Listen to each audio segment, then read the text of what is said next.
इंसान नहीं है तो इतना भेदभाव क्यों? किस काम की है ये तरक्की? किस काम का है ये समाज जो आज के ज़माने में भी औरतों को इंसान मानने को तैयार नहीं?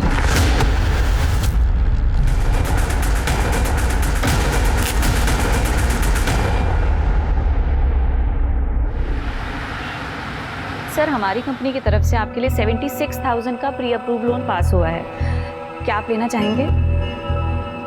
No problem sir, no problem. Thank you. आपका दिन शुभ हो।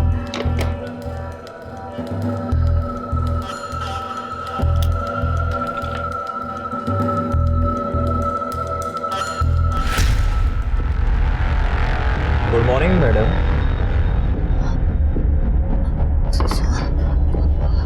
तो ऑफिस आवर्स में सोकर वुमेन कार्ड प्ले कर रहे हैं आप कि मैं प्रेग्नेंट हूँ, बहुत दुखी हूँ, बहुत प्रेशर में हूँ। सॉरी सर, पर मैं कॉल पर ही थी।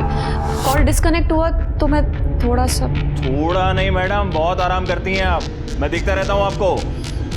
और आपके थ्रू जो लोन सैंक्शन हुए हैं ना, अभी तक उनकी रिकवरी नहीं हुई है। उन पर ध्यान दो।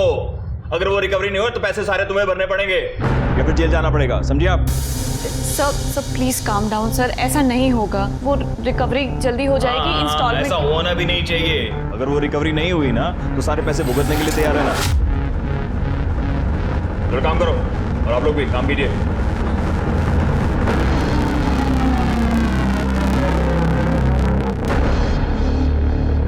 मुमताज,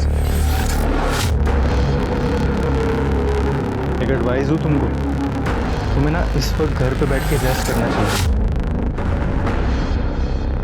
वरुण, तुम्हें बताया तो था ना, अहमद का काम ठीक नहीं चल रहा है और जब तक उसका काम ठीक नहीं होगा मुझे जॉब करनी पड़ेगी। उसका काम तो कभी भी ठीक नहीं चलेगा क्योंकि वो सीरियस ही नहीं है अपने काम के लिए। उसे पता है ना कि तुम यहाँ पे हो कमाने के लिए। ऐसा नहीं है वरुण, अहमद अपनी पूरी कोशिश कर रहा है। तुम अहमद को ना खुदा मानना बंद करो और ये नवीन सर का लोन क्लियर करवाओ। तुम्हें पता है ना, एक नंबर के कमीने आदमी है।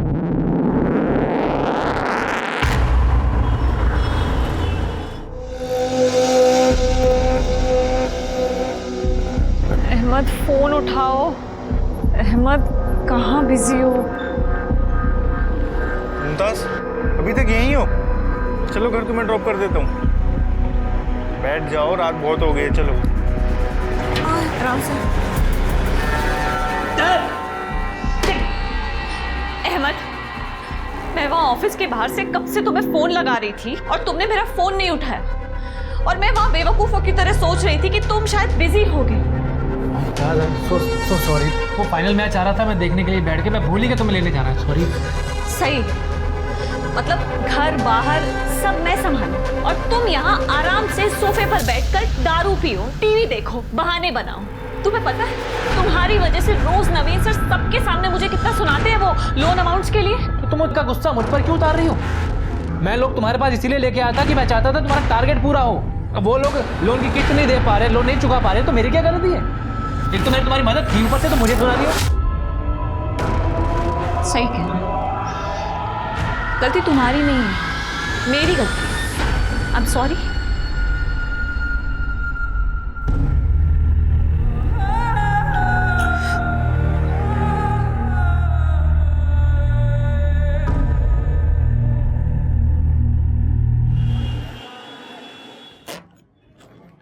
मुमताज, क्या हुआ?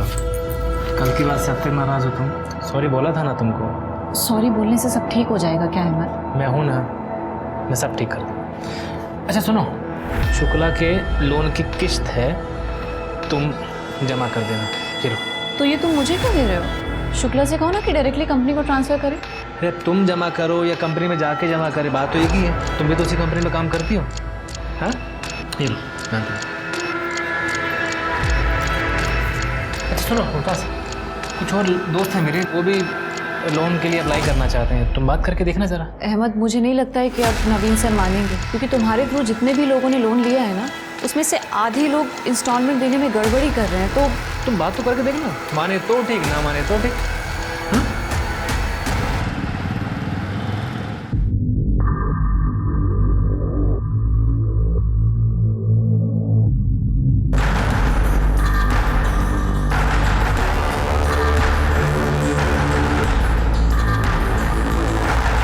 चेकअप के लिए गई थी ना तुम, क्या कहा डॉक्टर ने? यही कि स्ट्रेस कम लूँ और आराम करूँ, जो कि मेरे लिए पॉसिबल नहीं है। खैर तुम बताओ कब तक वापस आ रहे हो? मुमताज तुम्हें बताया था ना मंडे को आऊँगा, कल पहुँच जाऊँगा 12 बजे तक।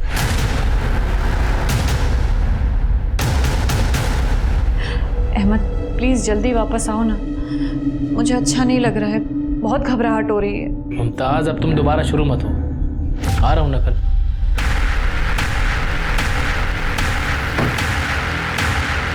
अहमद कौन है? कौन आया? एक मिनट, दरवाजे पर कोई है।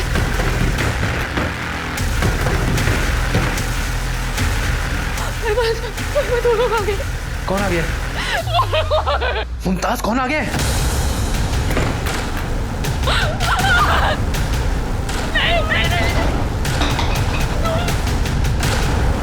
कहाँ ले जा रहा हूँ उसे? Mumtaz, Mumtaz. HR02 AK 2021।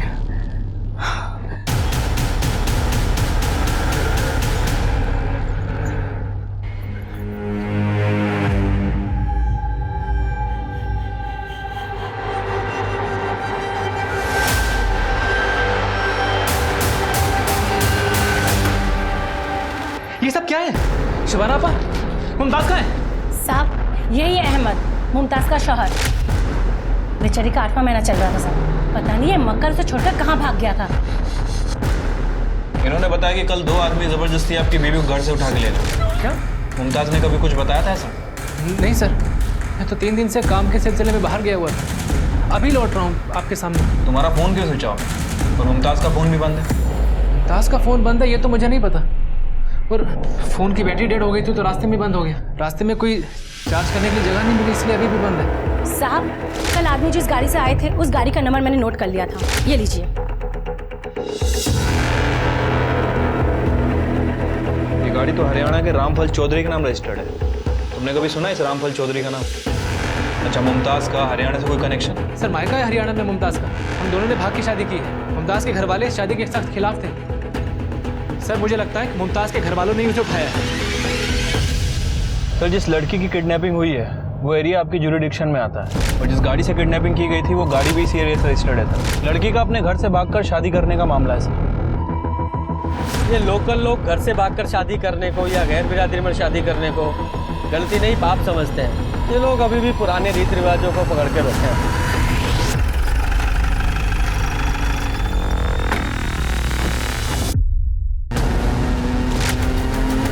Sir sir वही गाड़ी है जिससे किडनैपिंग हुई थी, 2021।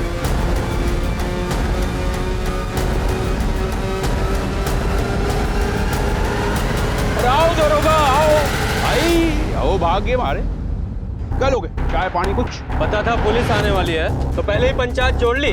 दरोगा ये गांव है, यहाँ पूरा गांव दांत कटी रोटी की तरह रहता है। सारे शहर जैसा न है, बगल में कोई रह रहा है सालों से और पता ही नहीं कौन है। या था हमारी रोज की बैठक से।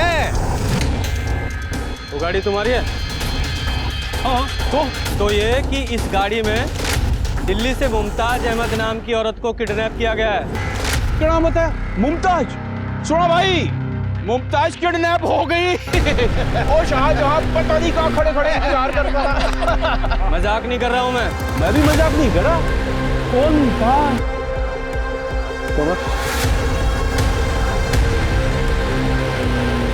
ये मुमताज। ये मुमताज ये शांत खड़ा है। मुमताज नहीं, ये ज्योति है मेरी बहू। मेरे बेटे संदीप की लुगाई, और 6 महीने पहले ये भगा कर ले गया था। और भाई चोर का सीना तो देखो कैसे चोड़ा कि पुलिस लेकर आ गया। वो जो मुमताज है ना ज्योति, जब भागी थी तो उसकी कंप्लेंट हमने की थी। उसकी FI कॉपी है हमारा, ला दिखा। ये देखो जी, ये है वो कॉपी। हमारे गांव का छोरा कपिल परसों दिल्ली गया था, तो ज्योति से टकरा गया। उसने आके गांव में बताया कि ज्योति तो दिल्ली में रह रही। तो हम जाके उसे उठा लाए। अब ये बताओ इसमें किडनैपिंग किस बात की? उस लड़की का नाम ज्योति है तो तुम मुमताज क्यों बता रहे हो? सर ये लोग ठीक कह रहे हैं, उसका असली नाम ज्योति और मेरा पंकज है। सर हम दोनों नाम बदल कर ही दिल्ली में रह रहे थे। हम अगर नाम नहीं बदलते ना तो ये लोग हमें ढूंढ के जान से मार देते सर, हमारी मजबूरी थी। हाँ जी, हो गई आपकी तसल्ली? अब आपका काम हो गया, आप निकलो यहाँ से। ये हमारे घर का मामला है, हम निपट लेंगे। सर प्लीज, सर प्लीज आप एक बार ज्योति को बाहर बुला दीजिए, उसकी जान को खतरा है सर। अरे उसकी छोड़ तू अपनी सोच।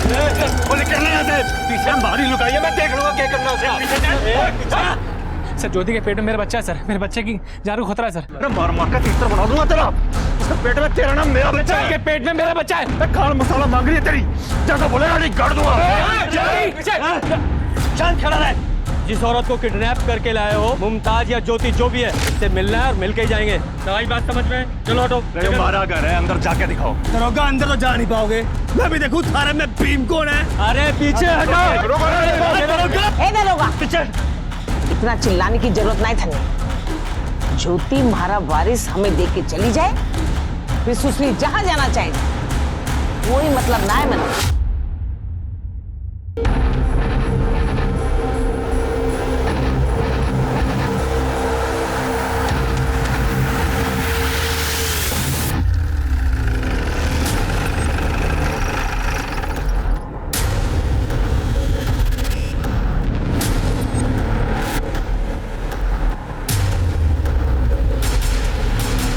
रास्ते से हटो वरना सारे के सारे जेल जाओगे।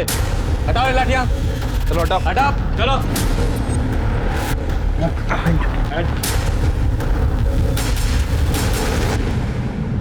शर्मा, तोमर, ये दोनों कमरे चेक करो।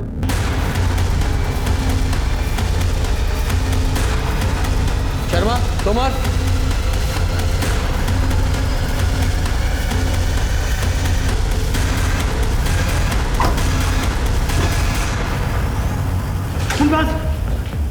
कैसे तुम ठीक हो ना बेटा? लेके चलो।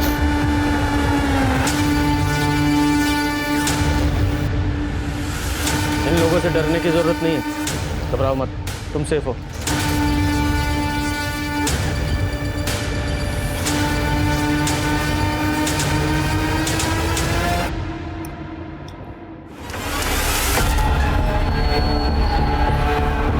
देखिए गांव वालों से तो हमने काफी कुछ सुन लिया, अब आपकी स्टोरी आप बताइए। सर मेरे बापू एक गरीब किसान है, जमीन के नाम पर एक छोटा सा टुकड़ा है जिसकी कमाई से घर चलाना बहुत मुश्किल है।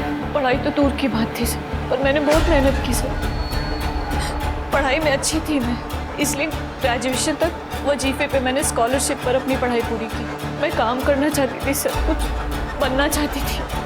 फिर एक दिन पास वाले गांव में एक शादी में गई मैं, वहां संदीप की नजर मुझ पर पड़ी। उसने अपने बापू को रिश्ता लेकर मेरे घर भेज दिया सर, और मेरे बापू को लगा कि लड़की की शादी बिना दहेज के हो रही है तो उसकी शादी कर दो। तो उन्होंने मेरी जबरदस्ती शादी कर दी संदीप के साथ, जहां मुझे प्यार इज्जत कुछ ना मिला, लेकिन इतना काफी नहीं था सर। एक दिन अरे आप कुछ चाहिए आपको? हाँ, तू चाहिए? तू तो मलाई की तरह एकदम। छोड़ो मुझे। अरे काहे गला फाड़ रही है छोरी? ये क्या नारा लगा रखा है? हाँ नहीं, क्या कर रहे हैं? अरे महाराज छोरा आज्ञाकारी है, इजाजत लेकर ही अंदर आया, समझी? और एक बात कान खोल के सुनिए, अब तो सिर्फ संदीप की लुगाई नहीं है, रिंकू की भी लुगाई है। क्या? अब एक ही कोख से बच्चे हो जाए ना दोनों के, तो फिर कल जमीन जायदाद के लिए दोनों भाई के बीच में राड़ा नहीं होगा, समझिए? क्या कह रही है आप माँ जी? सुना आपने? सुना क्या कह रही है माँ जी? ज्योति समझा कर, जिस बात में परिवार की भलाई हो ना वो मान लेनी चाहिए। चल जा। शाबाश छोरा शाबाश। देखा माँ की कितनी फिक्र है छोरे में।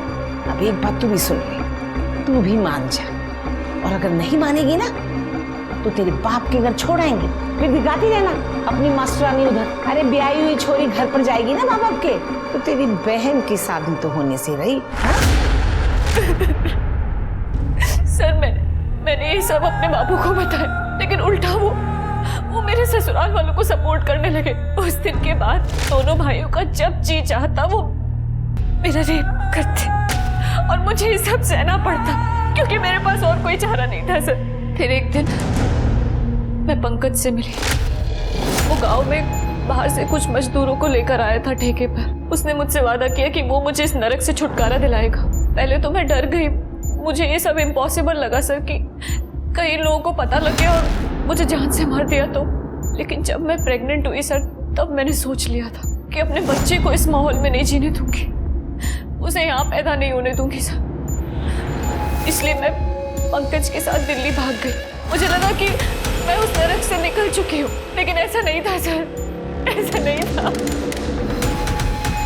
सर। मैं आपके हाथ जोड़ती हूँ सर, मैं आपके सर मेरे बच्चे को बचा लीजिए सर। सर प्लीज, मैं हाथ जोड़ती हूँ सर, ये लोग मुझे मार देंगे सर। दरोगा झूठ बोल रही से छोरी। अरे तने कद सुना कि बहु विवाह हुए, छोरी का ब्याह एक छोरे से हुए और सबकी लुगाई बन जाएगी। अरे जाके संग कोई अत्याचार होता तो मैं चुपचाप सहन करता।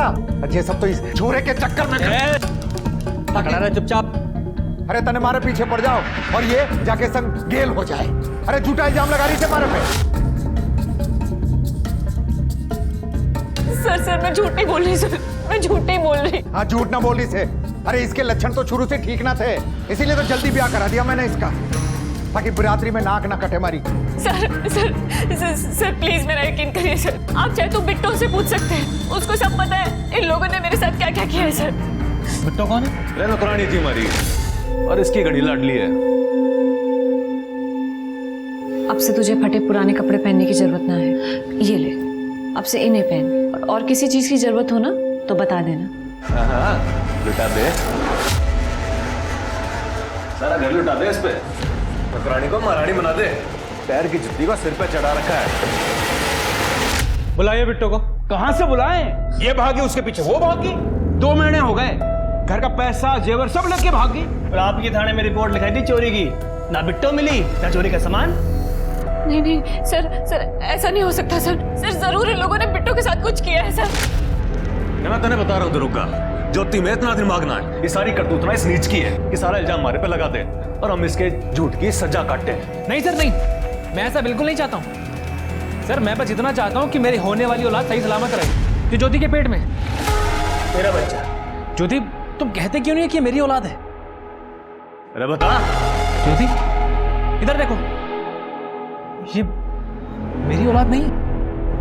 ज्योति, तुम्हारे लिए मैं यहाँ मरने चला आया, इन सब से बचने के लिए तुमने मेरा इस्तेमाल किया। दरोगा जी, देख लिया आपने, मैंने पहले ही बताया था आपको कि ये बालक ये संदीप का है और ये है संदीप की लुगाई। और बिना तलाक की ये शादी वैसे भी गैर कानूनी है। हमको कुछ नहीं चाहिए, हमें अपना बारिश मिल जाए, फिर इसकी मर्जी, जहां चाहे वहां चली जाए। चल उठा ले, चल इसको। पंकज प्लीज मुझे अपने साथ ले चलो। पंकज ये लोग मुझे मार देंगे। पंकज प्लीज। सर आपको जो करना है कीजिए, मेरा इसके साथ कोई रिश्ता नहीं है। पंकज बंद करते रहना नाटक। और कितनी बेइज्जती करवाएगी मारी तुम? संदीप, चल गाड़ी में बैठा इसको। नहीं सर, मुझे उनके साथ नहीं जाना है सर। मुझे बचा लीजिए सर, मेरे बच्चे को बचा लीजिए सर, बहुत डर लग रहा है। ज्योति आप लोगों के साथ नहीं जाएगी, अपने पिता के साथ जाएगी। दरोगा क्या बोल रहे थे? मैं न ले जा सकूं भी नहीं। अरे बिरादरी में हुक्का पानी बंद कराएगा क्या मारा? अरे ब्याही छोरी है, पियर नहीं, ससुराल जाएगी। चुप, बकवास नहीं, वरना सब लोगों को हवालात में डालूंगा मैं। ये कानून तुम्हारे समाज के हिसाब से नहीं चलता है, कानून के हिसाब से समाज चलेगा। और हाँ, ज्योति को या उसके बच्चे को नुकसान पहुंचाने की सोचना भी मत। लेके जाओ उसे, जा बेटा। और तुम लोग ज्योति का बुरा करने के बारे में सोचना भी मत। अब निकलो यहाँ से, चलो।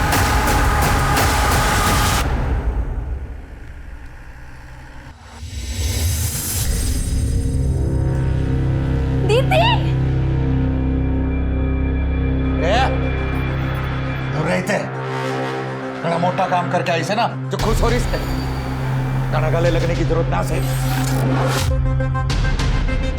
बापू, आपको कभी तरस नहीं आता मारे पे? अरे सगी बेटी हूँ। तन्ने आया था तरस मारे पे? अरे थारे करतूत की वजह से आज हमारा गांव में हमारा दरवाजे पे कुछ थूकने तक ना आता। अरे मारा बस ना चलिया, नहीं तो वही साड़े में गला तोड़ देता था मैं।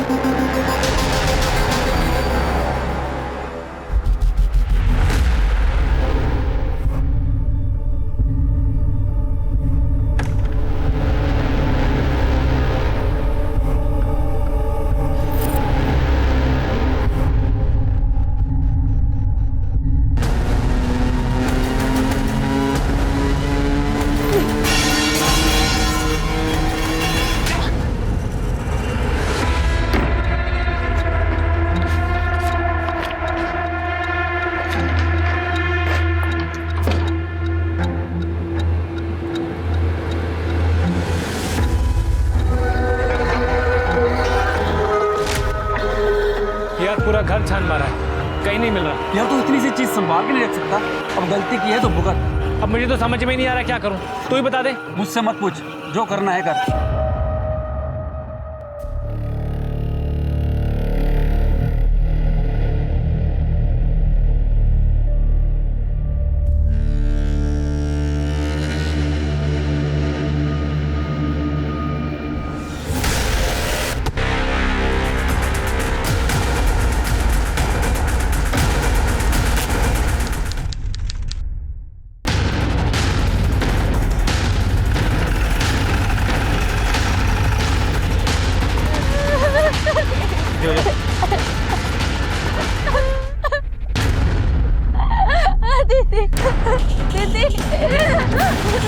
जिसने भी इसे मारा है लगता है पहचान मिटाने के लिए जलाने की कोशिश की, लेकिन जला नहीं पाया।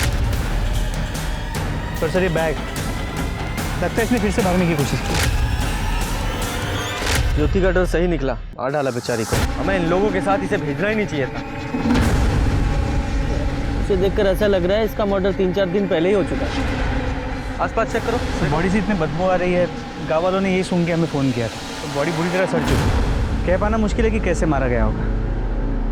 और ये इन्होंने तो मिसिंग कंप्लेंट भी नहीं लिखवाई। क्या कंप्लेंट लिखवा था? मन ने तो पता था, फिर से भाग जागी। कब गायब हुई थी?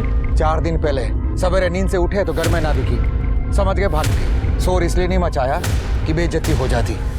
अच्छा राम मर गई। इसके चाहने वाले तो गांव में आने लगे थे, उनके कारण और मिट्टी पलीत हो रही थी मारी। मतलब कोई आया था? मैंने अपनी आंखों से देखा था।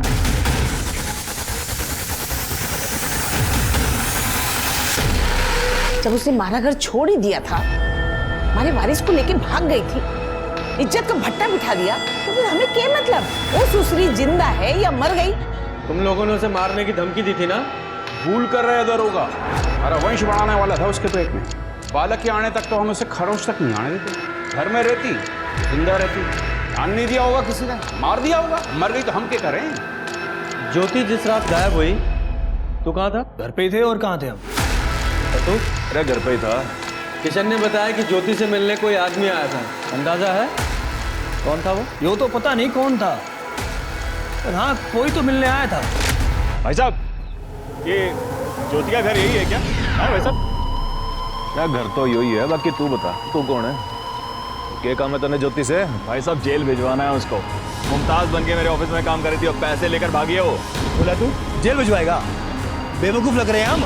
नहीं नहीं भाई साहब देखिए, आशिकी उड़ाने आया ना ज्योति से। और साले समझा।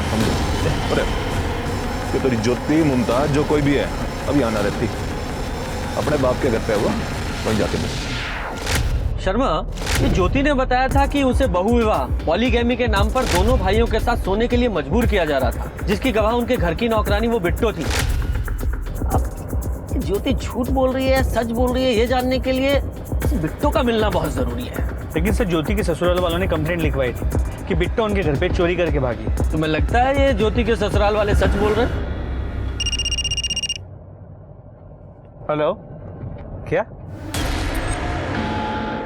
ठीक है सर, दिल्ली से पीएसआई तोमर का फोन। पंकज अपने घर से गायब है या गायब कर दिया गया है?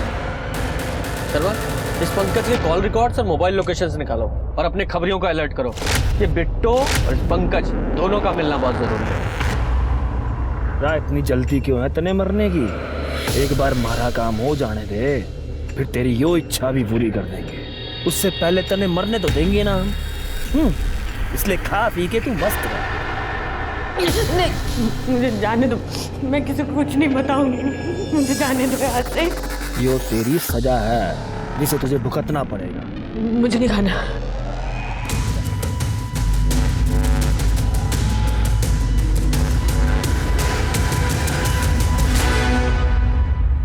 सर वो लोग इंसान नहीं थे सर, जानवर थे वो लोग सर। अपने लोन के पैसों के लिए मुमताज को ढूंढते हुए मैं सर वहां पर चला गया सर। आप मानेंगे नहीं सर, उन लोगों ने मुझे थप्पड़ों से मारा सर। ज्योति के पति संदीप के घर जाने के बाद तुम उसके पिता किशन के घर भी गए थे? हाँ सर, मेरा जाना मजबूरी था, लेकिन मैं डरते डरते गया सर, पता नहीं क्या हो जाए। देखो मैं कुछ नहीं जानता हूँ, लोन के पैसे वापस दिलवा दो वरना मैं पुलिस में कंप्लेंट कर दूंगा कि तुमने कंपनी के साथ फ्रॉड किया है। सर मैंने कोई फ्रॉड नहीं किया है सर, प्लीज मेरा यकीन करिए सर। अगर आप मुझे यहाँ से निकालने में मेरी मदद करेंगे ना तो मैं वादा करती हूँ आपके पैसे वापस दिलवा दूंगी सर। मैं मेरे होने वाले बच्चे की कसम खा रही हूँ सर, मैंने कोई धोखा नहीं दिया, उल्टा मेरे साथ धोखा हुआ सर। प्लीज मेरी मदद करिए। देखो मुझे बेवकूफ मत बनाओ इस तरह से बार-बार, आई ना समझ में? कौन है तू? सर वो गिड़गिड़ा रही थी सर, बच्चे की कसम खा रही थी। मुझे समझ में नहीं आ रहा कि फ्रॉड उसने किया या फिर किसी और ने किया। एक्चुअली ये फ्रॉड था क्या, और तुम्हें क्यों लगता है कि ज्योति इसमें इन्वॉल्व थी? ज्योति मेरे यहाँ पर लोन डिपार्टमेंट में काम करती थी। जितने भी ये लोन सैंक्शन हुए हैं ना, सब उसी के थ्रू हुए हैं। सर ये 2 लाख के लोन का एप्लीकेशन फॉर्म है और कुछ डॉक्यूमेंट्स हैं, आप चेक कर लीजिए। पेपर्स तो सब क्लियर हैं, लेकिन रिटर्न की गारंटी क्या है? सर रिटर्न की गारंटी के लिए वो अपने लैंड के पेपर्स डिपॉजिट करेंगे, और मेरे शौहर के अच्छे दोस्त हैं, फ्रॉड नहीं है। अच्छा, इन सारे लोन्स में उसके पति पंकज अहमद वो भी इन्वॉल्व था? हाँ सर, ज्योति ने बताया था कि जितने भी क्लाइंट थे वो उसके पति के थ्रू आए थे। शुरू में तो सर उसने EMI प्रॉपर टाइम पे करवा करना सर मेरा विश्वास जीत लिया, लेकिन अभी 4-5 महीने से सर लोन की एक भी EMI नहीं आ रही है सर, और यही अमाउंट मेरा कुछ 26 लाख रुपए अटका पड़ा है सर। 26 लाख? जी हाँ सर, इतना बड़ा अमाउंट था, इसलिए सर मुझे ज्योति के ऊपर प्रेशर डालना जरूरी हो गया था सर। जो लोन आपके थ्रू सैंक्शन हुए हैं ना, वो रिकवरी नहीं हुई ना, तो पैसे सारे आपको भरने पड़ेंगे या फिर जेल जाना पड़ेगा, समझिए आप। सर फिर वो एक दिन अचानक गायब हो गई और मुझे डाउट हो गया। मैंने सारे पेपर मंगवाए और चेक किया, और सारे पेपर सर फर्जी निकले। जिन अकाउंट्स में लोन ट्रांसफर हुए वो अकाउंट्स भी फर्जी निकले। ये सारे लोन्स जो भी ज्योति के थ्रू सैंक्शन हुए थे, उनके सारे डॉक्यूमेंट्स और वो लोन का पैसा जिन जिन अकाउंट्स में ट्रांसफर हुआ, सबकी डिटेल्स चाहिए अर्जेंट।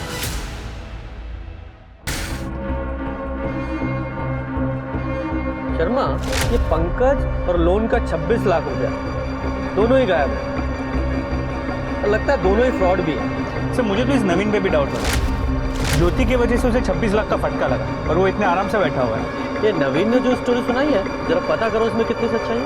जी सर।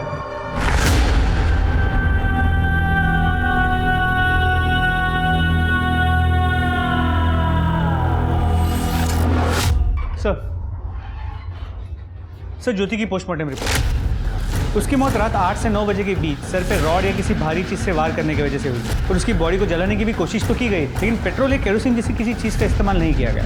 ये ज्योति जो घर से बैग लेकर भागी थी, वो भी उसकी बॉडी के पास खुला हुआ पड़ा मिला, और वो जो कपड़े थे वो भी उसकी बॉडी पर अध जले मिले। इसका मतलब कि बॉडी को उन कपड़ों से जलाने की कोशिश की गई, जिससे वो बॉडी जली नहीं और हमारी पहचान में भी आ गई। तो लगता तो ऐसे।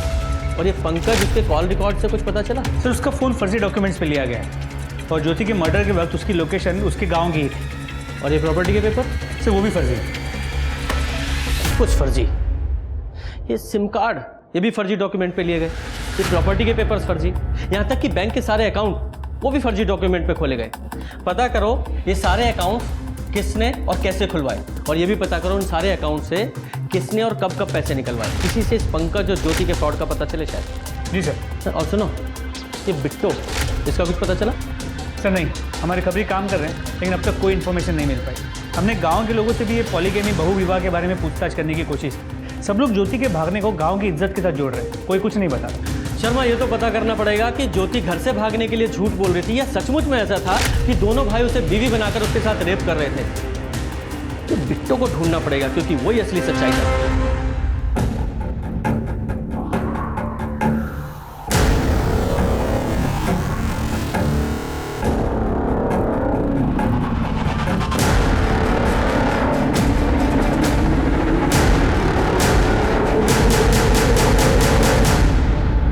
सर इनमें से आधे से ज़्यादा अकाउंट्स खाली कर दिए गए। ATM कार्ड के डेली लिमिट के हिसाब से पैसे विड्रॉ किए जा रहे हैं। मतलब बैंक ना जाना पड़े इसलिए 90 अकाउंट खोले गए। जी सर, लेकिन अब भी कुछ अकाउंट में 7 से 8 लाख रुपए बचे हुए।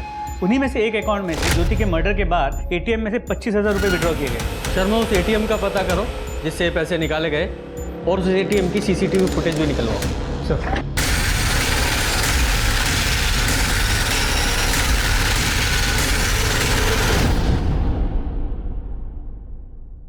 सर, पंकज की मोबाइल लोकेशन के मुताबिक जिस वक्त ज्योति को किडनैप किया गया उसकी मोबाइल की लोकेशन जयपुर के जगतपुर एरिया की थी। पर यह भी पता चला कि हर महीने 15 दिन में उसकी मोबाइल की लोकेशन उसी एरिया में 3 से 4 दिन के लिए होती है। जयपुर की लोकल पुलिस को इन्फॉर्म करो और पता करो इस पंकज का उस एरिया से क्या संबंध है। जी सर, जयपुर पुलिस पंकज की तलाश कर रही है लेकिन वो अब तक हाथ नहीं लगा है। तो सर, इसमें दिल्ली हरियाणा बॉर्डर की उस एटीएम की फुटेज है जहाँ पे ज्योति के मर्डर के बाद फेक अकाउंट से 25,000 रुपये निकाले गए। याद नहीं, मुंह पे गमछा बांधा हुआ है, शक्ल तो पहचान में नहीं आ रही है। शर्मा, तो पंकज जैसा तो नहीं लग रहा है, तो बॉडी स्ट्रक्चर से मैच नहीं हो रहा। एक काम करो, इस एटीएम से इस टाइम पर जितने भी नोट निकाले गए उनके सारे सीरियल नंबर बैंक से पता करो। और हाँ, वो लड़के जो वेरिफिकेशन के लिए जाते हैं ना, इन सारे 90 अकाउंट्स के वेरिफिकेशन के लिए जो लड़के गए थे उन सबको पूछताछ के लिए बुलाओ। सर, कैसे पॉसिबल है कि फर्जी डॉक्यूमेंट से 90 अकाउंट खुल गए और किसी को गलत नहीं लग रहा? Excuse me. हेलो, ठीक है सर, बिट्टो का पता चल गया। कहाँ है वो? एक आदमी को रास्ते पर बेहोश पड़ी मिली थी, वहीं इसे हॉस्पिटल लेकर आया। जैसे ही इसे होश आया बोली पुलिस को बुलाओ। बहुत ही डरी हुई थी। कहाँ थी तुम इतने दिन और किससे बचकर भाग रही थी? पूरा जानवर लोग ऐसा, वो इंसानों का परिवार नहीं, राक्षस है वो लोग। गांव में अम्मा की तबीयत खराब है, थोड़े पैसे चाहिए। 4 दिन पहले तनख्वाह दी है तेरे को, अब किस बात के पैसे मांग रही है? थोड़ा एडवांस चाहिए, काम करके सब चुका दूँ। काम तो बड़ा, तू यहाँ हल चला रही है, लाखों में सैलरी है जो तुझे एडवांस चाहिए। भाई ध्यान रखिए उस पे, चोरी चकारी करके भाग ना जाए। जब खड़ी मुंह के देख रही है, जा जाके लस्सी लेके आ। बिट्टो, अरे क्यों उदास है तू? कितने पैसे चाहिए? 10,000 चाहिए थे। 10 बस, ये ले। पूरे 20 वापस नहीं करना तेरे को, मैं खुद वसूल कर लूंगा। हाँ देख, मैं क्या कह रहा था, सुन, तेरे को माँ का इलाज कराना है। माँ का सोचकर हम सब बर्दाश्त करते थे। अच्छा, ये ज्योति घर से गई क्यों थी? उनकी किस्मत भी हमारी तरफ फूटी थी।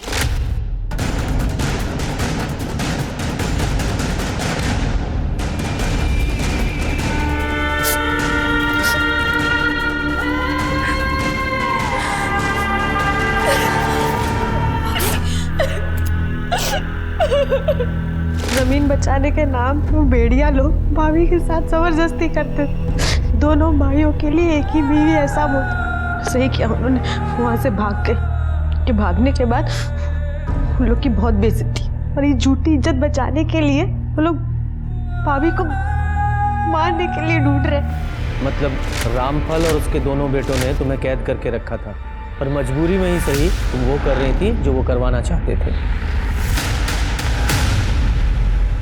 तेरे इन दो नालायकों ने पहले ज्योति की जिंदगी बर्बाद की और तूने बिट्टो की।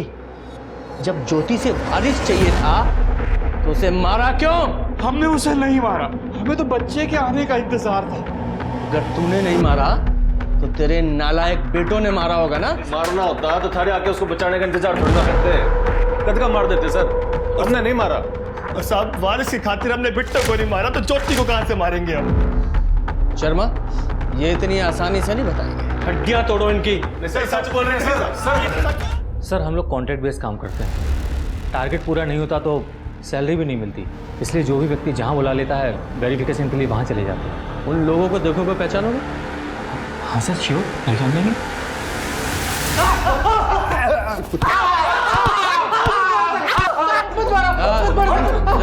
सर बताते। बताओ। सर, हमें झूठे वेरिफिकेशन के लिए पैसे मिले थे सर। किसने दिए थे पैसे? बोल। सर, पंकज ने। वो हमें अलग अलग जगह पे मिलने के लिए बुलाता था और उसने कहा था इस काम के लिए पैसे मिलेंगे और हम मान भी गए। कुछ दिन बाद पैसे आना बंद हो गए और वो दोनों गायब भी हो गए। वो दोनों? दूसरा कौन था? मतलब कोई औरत थी? नहीं सर, वो औरत नहीं, आदमी था। पंकज भाई, अकाउंट्स में कुछ गड़बड़ हुई है। मैं बैठा हूँ ना बैंक में, तुम लोग टेंशन मत लो, मैं सब संभाल लूंगा, तुम पर कोई हाथ नहीं डालेगा। तू तो उन्हें बचा रहा था ना, तो अब आया ना पुलिस के हाथ में, तो अब कौन बचाएगा तुझे? पंकज कहाँ है? बोल, पंकज कहाँ है? जयपुर में।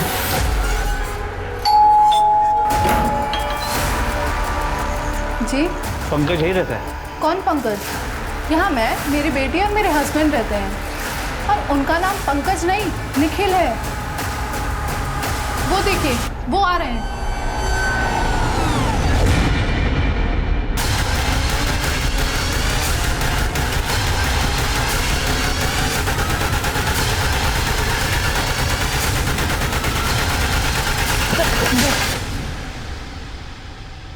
सर मेरा असली नाम निखिल है।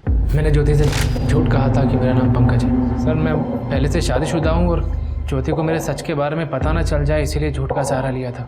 समझ गया, आगे बोल। सर सुमित और मैं एक साथ जयपुर से दिल्ली आए थे।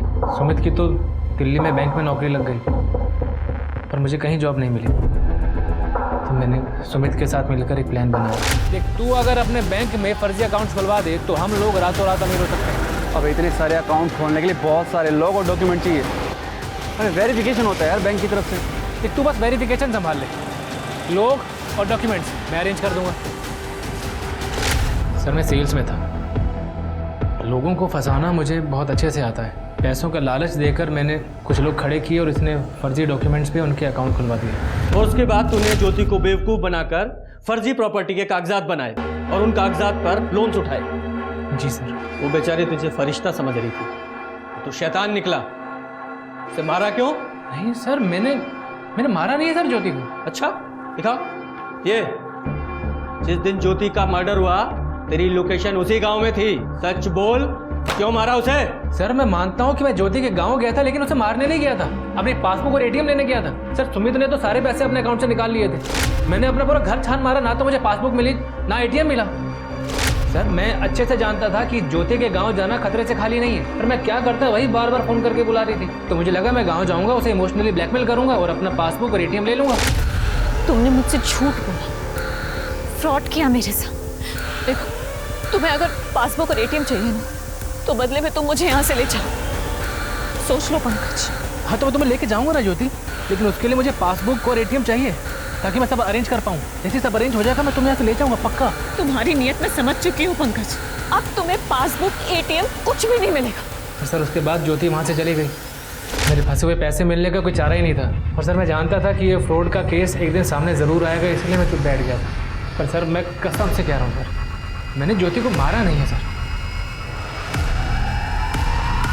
अगर ये पंकज सच बोल रहा है तो इसका मतलब ये है कि ज्योति को किसी गांव वाले ने या उसी के घर वाले ने मारा है, जिसे पता था कि ज्योति के पास पासबुक और एटीएम कार्ड है, क्योंकि एटीएम से पैसे ज्योति के मरने के बाद ही निकाले गए। तो मैं एक काम करूँ, जरा गांव में पता करो कि कौन है जो अचानक से अमीर बन गया है और पैसे उड़ा रहा है। जी सर।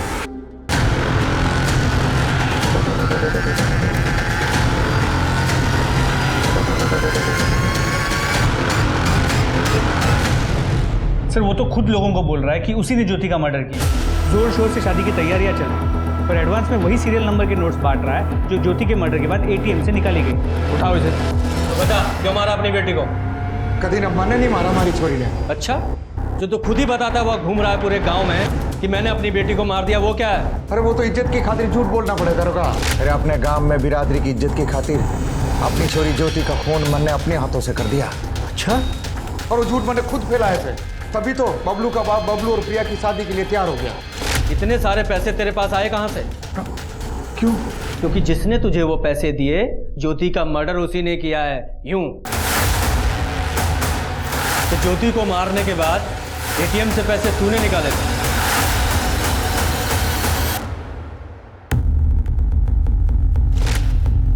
और वो एटीएम कार्ड तूने इसे दिया। हाँ, क्योंकि मेरी शादी ना होने में सिर्फ दो ही प्रॉब्लम थी, एक पैसे की और एक दीदी की वजह से जो हमारी बदनामी हुई थी उसकी। और इन्हीं 2 वजह से बबलू के बापू हमारी शादी को ना करा रहा था। और फिर दीदी ने ATM दे के और पासबुक दे के हमारी पैसे की प्रॉब्लम सॉल्व कर दी थी। छोटी, मुझे माफ कर दे, हमारी वजह से तेरी शादी टूट गई। ये सब हमारी वजह से हुआ है ना, अब मैं ही इसे ठीक करूंगी। ये ले पासबुक और ATM कार्ड। इस अकाउंट में ना कम से कम 7-8 लाख रुपए है। इससे तेरी और बबलू की शादी धूमधाम से हो जाएगी। फिर मैंने बबलू को बताया कि हमारी पैसे की प्रॉब्लम सॉल्व हो गई है। तो उसने कहा पैसे तो हो गए, पर जो दाग इज्जत पे लग गया उसका क्या? जब तक वो नहीं धुलेगा ना, हमारा पप्पू ना ब्याह के लिए हाँ नहीं करेगा। और ऊपर तक तो ज्योति थारे ही घर में थारे ही साथ रह रही है। मैंने तेरा बाप नहीं समझ में आता, मारने के बजाय उसकी तीमरदारी में लगा हुआ है। अरे वो नहीं मार रहा तो क्या हो गया, हम मार देते हैं, है ना? और सारा पैसा भी हमारा ही हो जाएगा और तेरा बापू भी खुश हो जाएगा। उसके बाद दीदी जहाँ भी जाती मैं पूरी नज़र रखती उस पर। फिर वो एक दिन पंकज से मिलने गई तो मैंने बबलू को कॉल करके सब बता दिया। दीदी निकल चुकी है।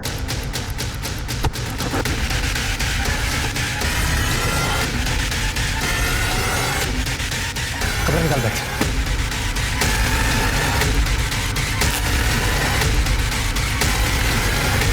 अगर मैं सारे पैसे बापू ने दे देती तो मुझसे 1000 सवाल पूछता, इसलिए मैंने पैसे बबलू को दे दिए, ये कहकर कि इज्जत तो वापस आ गई है, तो फिर अब शादी पैसे की वजह से क्यों रुके। और ये पैसे उसने बापू को दे दिए। और वैसे भी मेरी शादी दीदी की वजह से टूटी थी, हमारी बदनामी हुई थी। पहले जैसा सब करना था तो इसलिए मार दिया दीदी को। अब जाओ जेल, वहीं निकलेगी तुम्हारी बारात। हम सुधरेंगे तो समाज सुधरेगा। हम गलत बातों, गलत चीजों के आगे घुटने नहीं टेकेंगे, आवाज उठाएंगे तो समाज बदलेगा। अब मैं अनूप सोनी आपसे विदा लेता हूं। फिर मुलाकात होगी क्राइम पेट्रोल सतर्क में एक और नए केस के साथ।